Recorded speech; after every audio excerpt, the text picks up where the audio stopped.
Hi, my name is Tracy Pepe, and welcome to our webinar today on scent and mental health.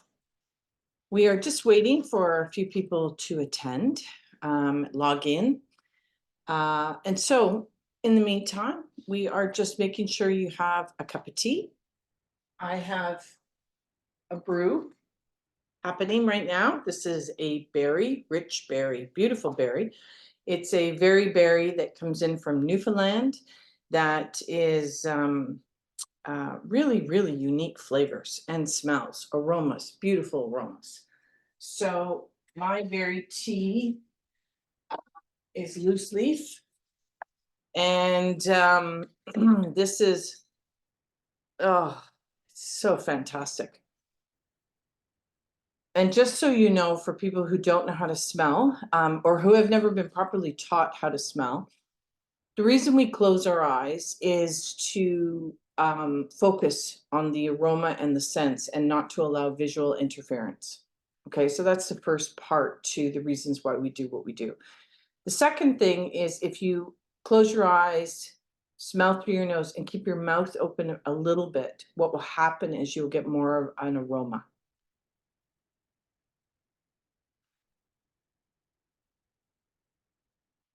Almost like the connoisseur of, some people like wine. I love tea. There's all kinds of smells, but the whole point is that today we're talking about smell. We're talking about why aromas and scent are linked to mental health and why it is such a fantastic tool in the toolbox. My name is Tracy Pepe, and we're beginning our presentation. And I am going to link our PowerPoint presentation. And so we can all watch and follow my presentation. Sorry. We are dealing with. So I got a few things happening.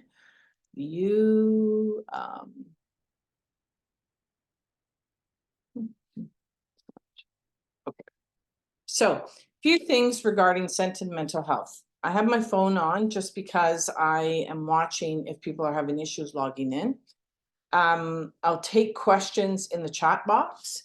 We are on this call for 30 minutes. I am in Toronto, Brampton, Ontario, and we are in a really nice, bright, sunny day, which is lovely because normally the winter months can get dark and dreary, and we can feel like we are isolated even more than what we have been. And so I really like to focus on mental health. I like to focus on isolation. And I really like to spend my time researching or looking at the research. There's quite a bit, and I'm going to give you some tools at the end of the webinar on where you can go to learn more. We're going to work with our kitchen. So one of the things that I want to do is talk about how this all began. And truthfully, this is my sister Linda. And this is my story. It's the smelling game. When we were kids, my sister lives with bipolar and schizophrenia. She's my older sister. And when we were kids, one of the games that we used to play quite frequently was the smell game. And it was in the pantry. And I have another sister too. So the three of us would go into the pantry, and my mother would either we would mix stuff with my mom. My mom has a really incredible sense of smell. And we would put things together, and then we would blindfold each other, and then we would play this game. And I remember this quite a bit, actually, more so than I think a lot of my childhood when it regards to pleasurable moments and times when I really felt connected to my older sister. Linda was always fun with scent, and to this day, she still loves using scent. But it brought me down this path of the pantry. And during COVID-19, when we were unfortunately put into a position where we were locked in our homes, I had a colleague and I where we would go on the webinars and we would open up the kitchen and we would create stuff. And we would kind of bring it down to a level of let's just do something fun. So let's open up my pantry. Like you, My pantry is no different. I have spices, coffee, vanilla, vinegars. I have really unique smells. And truthfully, that's what this is about. It's about sense of smell. It's about focusing on our smells, focusing on paying attention to it, and looking at this as more of a tool in the toolbox versus something that is, I guess, the class may be, or the interpretation of aromatherapy. This is not aromatherapy, and I really want to clarify this right off the bat. We are not doing anything to the body. We're not applying any massages. We're not putting any mixtures together. We're certainly not making any claims to cure any diseases. We're working with the limbic system. We're focusing on cognitive conditioning, and our brain, and what we are really trying to connect with is take the research that's being done globally around the world and apply it into a practical application that you, me, and my sister can work with in the middle of an anxiety attack because we're having problems with something that's going on in our day. This is how I'm trying to transcend this big world of olfactive research and put it into something practical right now on a day-to-day basis. So thank you for joining me today. I really appreciate it. And thank you for being a part of this aromatic journey as we talk about the kitchen and pantry scents, herbs, and various different smells. So olfaction, let's get our tea. Let's actually focus on, I just don't want to hit my head. Let's focus on the smells of tea. And the reason I like tea is everybody's got a cup of tea or a cup of coffee. Doesn't matter where you live. These are common rituals, actually. It's a cup of coffee and a cup of tea. We get up, we grab the coffee, we drink it, and we go on our way. But we forget the smell is a very, very important process. And when you smell, you should be, as I was referencing before, you close your eyes so you can focus on the smell. Doesn't necessarily mean that you smell better. It just means that you are more hyper-focused to what you're doing. And then we will take a whiff. And now let's describe the smell.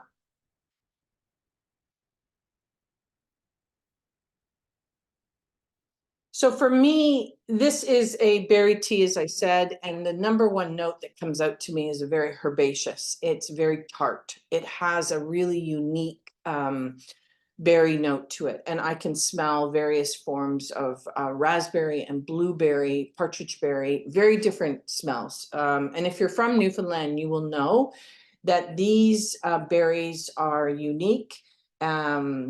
Part of their culture, cloudberry. I was in Newfoundland actually during COVID, and I had a fantastic experience. And this is where one of my suppliers, where I came across the tea. So pay attention. The first thing is when we get up in the morning and we start our day and we have a cup of coffee or a cup of tea, don't just drink it. Actually take 2-3 minutes and actually smell it and actually turn on the olfactiveness, the olfactive and the brain, and just be present and start focusing. This is really, really, really important. So why? Why do we even bother? What is the whole point to the olfaction, and why do we even think that we need to consider this? When you smell, it enters up the nose. Cilia picks up different aromatic molecules. It goes into the brain. Then it hits down to the limbic area. And for those of you who don't know what the limbic brain is, the limbic is home to emotion. And it's interesting because when you smell, your brain is waking up. It fires up the synapses in the brain. It impacts how you eat. It impacts your emotions, and it creates memories. Smell drives behavior. It changes the physiology of your body. It helps with sleep. It helps with anxiety, and it improves cognition. So these things alone are really the driving reasons why we need to stop and start focusing on scent. Again, not a magical cure. We're not here to make claims about dealing with mental health and illnesses of anxiety, schizophrenia, bipolar, none of that. What we're dealing with is when these conditions create situations. For example, you're on the 401 and you're driving, and unfortunately, you're stuck with the traffic and you have an issue, and so you start to get a panic attack, or you have a child in the car who's screaming and it's getting on your nerves and you feel the tension brewing and you're getting really anxious. This is where we can pull out some scents, put a few drops on a cotton ball, stick it in the vent, and do some deep breathing, and this will help with the process. So we're going to focus right now with taste, and I am just going to stop sharing my screen for a second to see if any more people have jumped in, because sometimes this happens and I can't see it. Okay, so we're doing well. Hold on. Yeah, here's a Zoom bloop, if I've ever seen one. So anyway, we are going to share the screen, go back to jelly beans, and we are on target. So we're doing fine. So let's talk about sharing. And we are going to share our screen. Okay, jelly beans. Why do I use jelly beans? Jelly beans are great for various reasons. They're colorful, they're lots of sugar, lots of flavor, inexpensive, and they're a great game.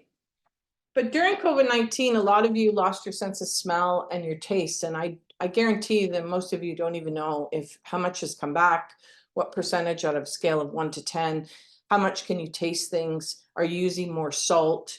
Are you even aware? This is the whole question.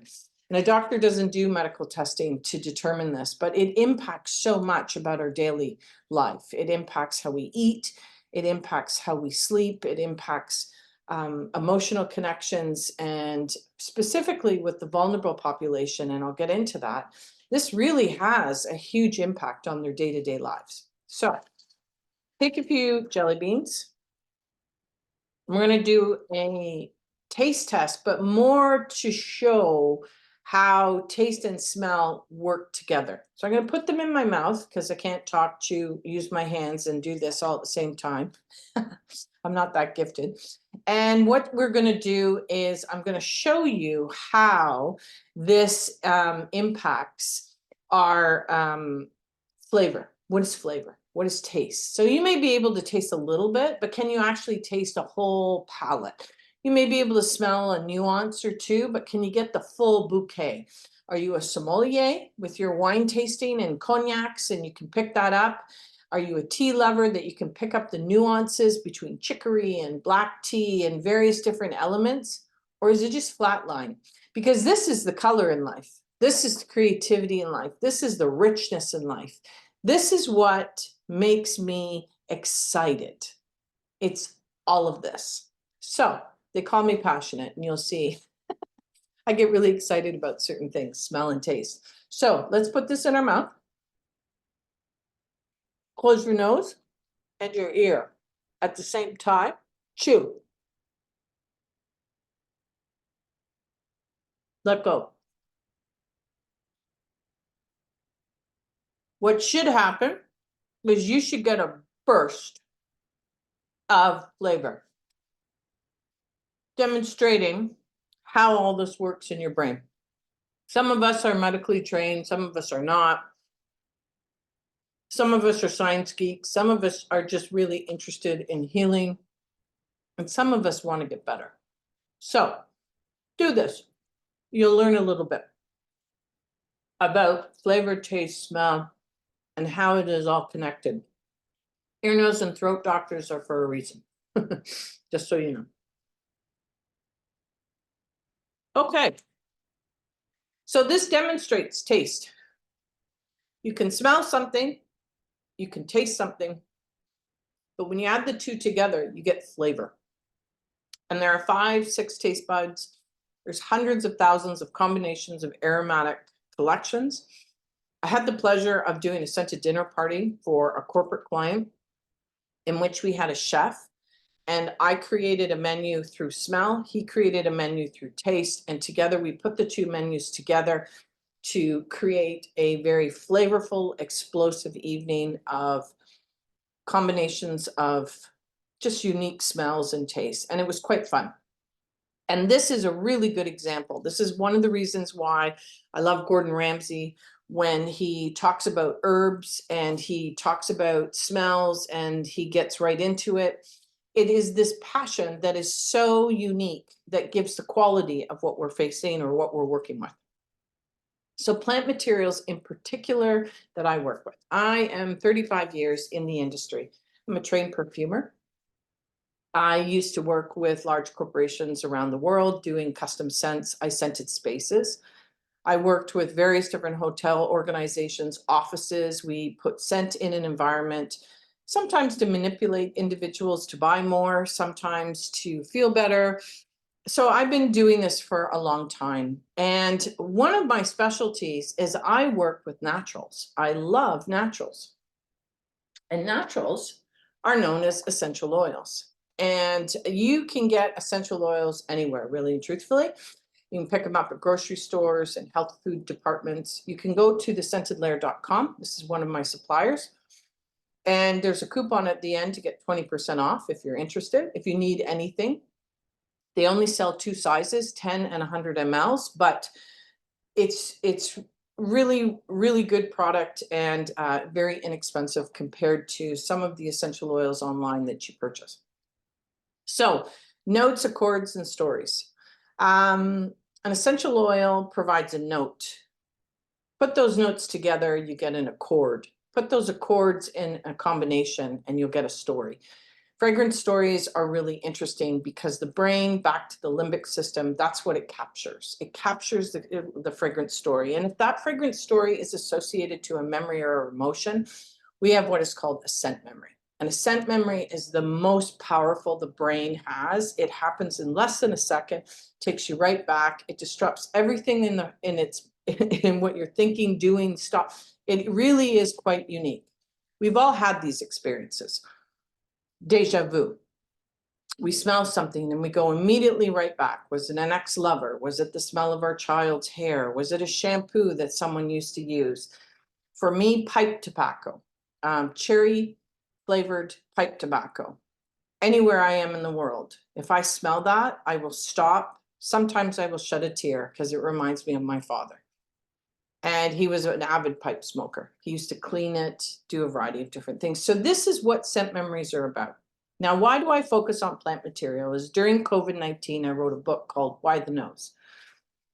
And the whole point to Why the Nose was to really focus on how plant materials are accessible. You didn't have to go places. If you had some herbs in the garden, we would work with that. We would work with the pantry, because there was a shortage and a disruption with raw materials and certain materials, our access, we could have access to. People were also very fearful and people didn't know what to do. So showing them a different way to use a rosemary herb plant was a really great opportunity. I have created a book and I have cross-referenced the scent that we're working with the Latin names.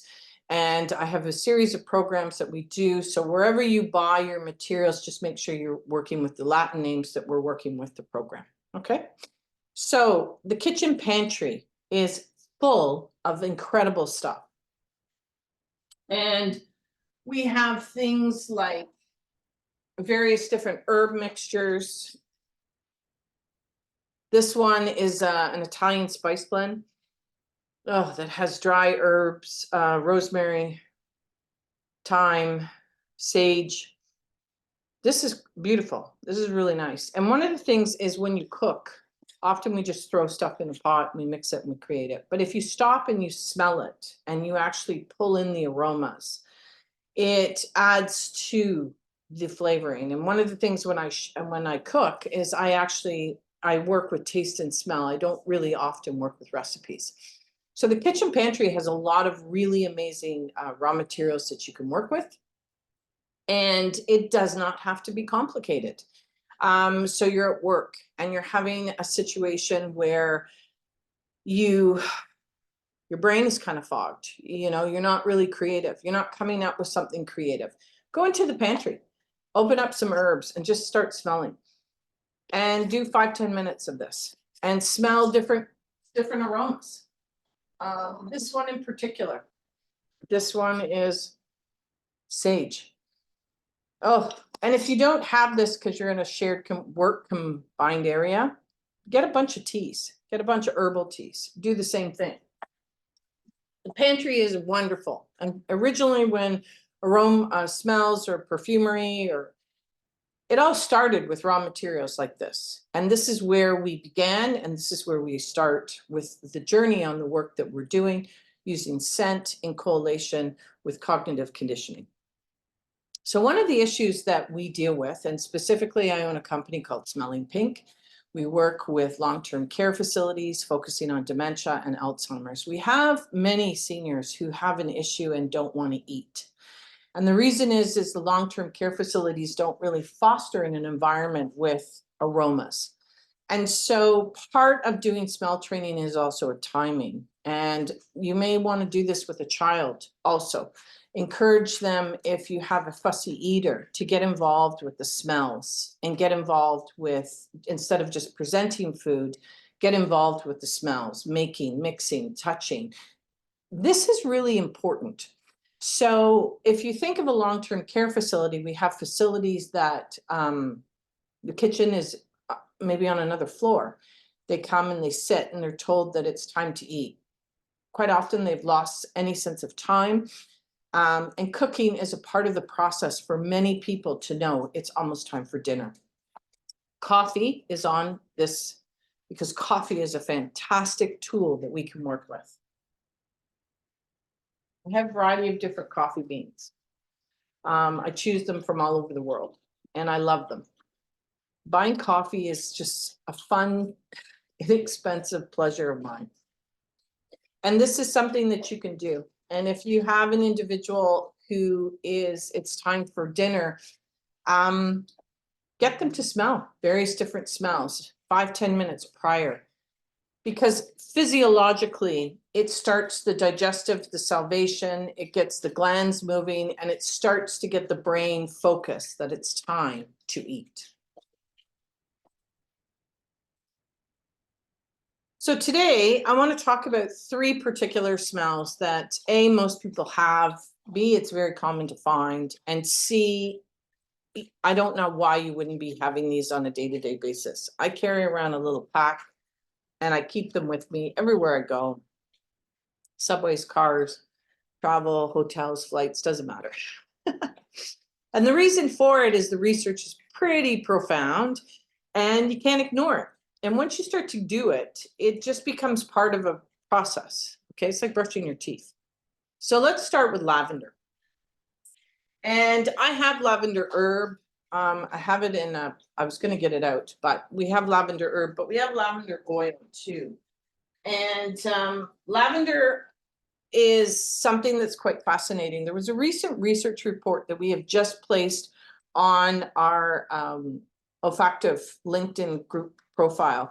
We have an area where we collect research, and over 6 months study of ages of 50 to 85 diffusing scent in their room at night showed a 235% increase of memory. I will repeat that. 235% increase in memory. And it really wasn't about anything particular about the scent. It was the process of smelling, the olfactive, the fact that the synapses were turning areas of their brain on. And when you sleep, you're downloading information and regenerating and healing. That is impressive. And so it's from these types of research papers that I get really excited, and this is where we do our work. And this is where we focus on why smell, sense of smell, smelling olfaction is so critical, specifically when we get older. And why do we need to work with our brain and focus on cognitive conditioning? Vanilla. Now, vanilla is an extract that you would find. It's very hard to find the real thing as much as we want to. It's one of the most expensive raw materials that you can get. And that's because it's in every drink and it's used for a lot of things. However, it has a very common feeling. And one of the things within the fragrance industry is they know that vanillin has a very comfort level to it. It creates a comfort within people. And so vanillin is often used in fabric softeners and detergents for that feeling of comfort. Now, vanilla is it's just a really interesting aroma. Now, some people don't like it. There's a love-hate connection to some of these smells, and it's about perception, I guess. But the reality is, if you know these smells are impacting the physiology of the brain, it's not like you're buying a perfume to wear to a function. To be frank with you, I don't really care if you like it or not. The whole point is to use a smell to trigger the brain, to fire up the synapses. It turns on the brain. The brain goes down, and it's part of your healthy living. Okay. So the last one I always like to talk about is rosemary. Now, I had a rosemary plant recently. I'm going to move over just a little bit. The sun is shifting. Because rosemary has an incredible amount of research that's coming out on how Parkinson's patients, Alzheimer's, and dementia patients who have lost their sense of smell start to smell rosemary, and all of a sudden for some reason, their brain can turn on and pick up this aroma. And possibly, I suspect it's the camphor. I don't know. It's stimulating an area of the brain, but when the brain is stimulated, that is the exciting part, specifically within these specific illnesses. And so a lot of long-term care facilities have gardening programs, planting programs. And so it's buying fragrant material that can be used in a way, not just for the health reasons in the plant of planting, but also for the aromatic reasons of taking those herbs, putting them through your hands and smelling them, extracting the oil naturally, cooking with them. Every kitchen on the planet should have a rosemary pot. There's no reason for it. And before you cook, you just smell the rosemary. It is really, really a strong aroma that has a powerful impact on the brain. So this is some examples of our smell learning. We did some work with Baycrest, and we work with PSWs, nurses, doctors, various different medical teams. We go in and we teach individuals how to use scent to impact long-term care, cognitive behavior. And the company I own is called Smelling Pink, and it's a web-based training program. So we're basically training. We offer education. That is our forefront. That is the premise of my nonprofit organization, is to ensure that we can provide as much information as possible to the various people around the world so that they understand how to do this. Again, as I started from the beginning, this is not aromatherapy, okay? This is a completely different premise of what we're focused. It's science-driven, and the idea is that we are working with teams as part of an integration of a person or a loved one's care. Isolation and cognitive conditioning is something that we're focusing on because there is an isolation epidemic that is going on specifically with seniors. And so this is a really good example. Those brown sticks specifically are vanillin. We were passing them around. The lady in the middle had not smelled anything in 9 years. She didn't even know it. She was in the class, and when she started to smell, she got so excited. It was fascinating to watch, which then created an impact with all the other people in the program. And the gentleman in the corner normally doesn't participate, but he loves participating because we have a 100% repeat with our individuals who are involved in our program. They actually want to go and do the smell learning or the smell therapy with their family or loved ones, or with the PSW, for example, in certain situations. So this is what we're working on. And I'm very proud of this work because we are providing a tool in the toolbox to address mental health, specifically the various different issues that we're focusing on. We're just launching a fabulous new program, which is Family Integration Project. And this is going to be working with some of we're in a pilot right now where we're going to go in and we're going to be teaching the family. Right now, we offer, I teach 6 essential oils online at a specific one-on-one class for family members who are working in home with patients with Parkinson's, Alzheimer's, dementia, and want to add some quality to their day-to-day routine, this is something that I'm providing. So this program, I'm excited because when family gets involved, it really tackles isolation in a completely different way. Scent tips before we go. Lavender, put a few drops on an old dryer sheet, stick it in your pillowcase, and help induce sleeping. The research on this is 47% increase in REM sleep. It's something worth a try. We talk about a study that was done with a comparison between sleep drugs, aids, and the use of lavender, and the results were the same. So for me, I would pull out the lavender, I would set up the room for success, and I would give this a try if you are one of the millions of North Americans or people around the world who are sleep deprived.